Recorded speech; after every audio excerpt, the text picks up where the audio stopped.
Glad to be here. And I was asked to talk about data. Decided to talk about people, which is actually one of my personal interests at the moment. As you see, the title is Big Data for the Common Good. What is motivation? Motivation is the thing that gives me the direction to go in my life. So at the end, it's all about my motivation as an individual. And at the end, what is driving me, the things I do every day? And what is my passion? These are questions that are not really related to data.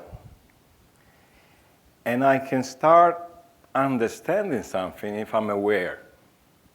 And awareness is the process of understanding and acknowledging. If I don't understand and I'm not aware, I can't change. And that's actually a very important principle. If I become aware, then it begins a process. And it's an individual process. Each of us has his own story, and it's a personal process of change. And the personal process of change me as an individual. But then this has an impact on other people. And that's actually an individual process that could be at the single person, at the organizational level, and as my speaker were actually mentioning in the presentation before, we're all connected. And with this digital economy, we'll even be more connected than before. So idea will spread. And there will be a challenge there. So if I change, people will notice. Important thing is that I cannot change other people. So that's important. So there's no way I can change other people, but I can change myself.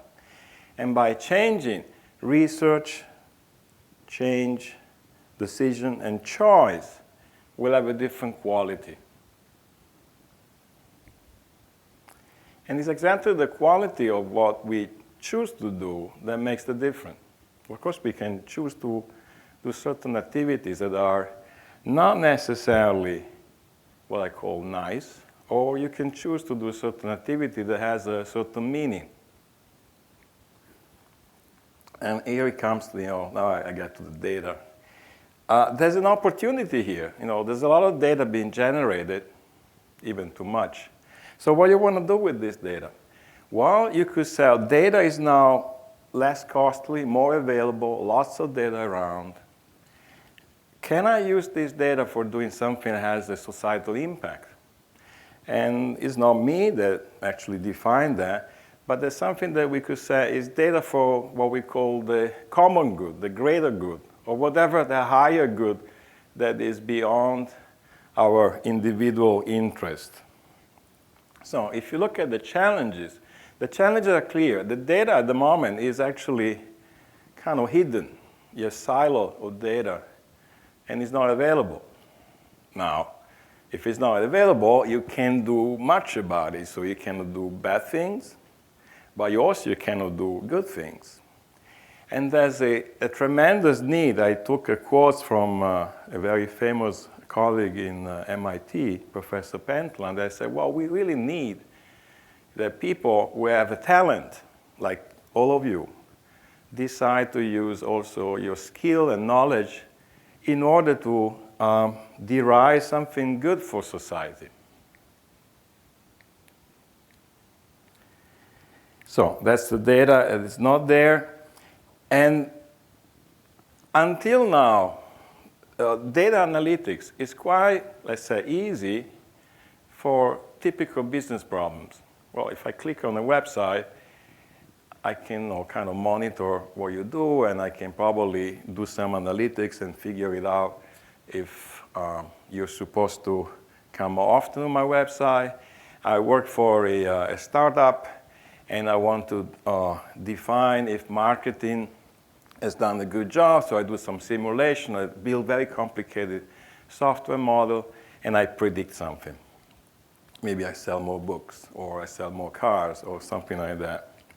So there is a clear proposition. The problem with the social sector, the problems are much more complicated, and it's not clear that by having data, you can solve them. Because at the end of the day, it has to do with people, with situation, intention, and motivation. And this is not really something you can solve with an algorithm. You see, you can do all kinds of complicated algorithm, but if the motivation is not there, it's not going to work.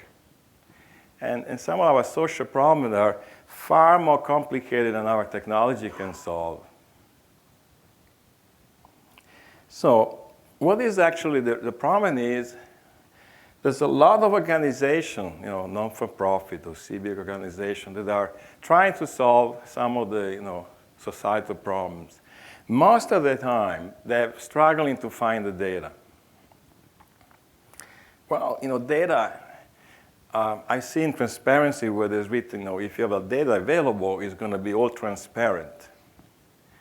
I'm not sure that people want transparency all the time. There's lots of reasons why data is not shared. Either because you don't know that you have the data, you don't want to share it with your neighbor, or you keep the data because you have value, or you simply don't have the data for all kinds of reasons, like, suppose you have a military area, you're not going to have this data available. So the challenge is that some people will claim that at the end, this is going to be only a business for the lucky one, the one who has the data, which is possible. Because, who has the data can then get some more information. And so it gets back to this fear. So I see myself three directions. The direction of the business. You take the data, you do something for your business, which is good. Then typically you have the other people that have fears. What's going on with my data? Or fears of what's going on with the world, which is all connected, like Internet of Things, everything connected. People will make decisions for me. But there's an opportunity. And this is actually my message today, which is less than 15 minutes. I see there.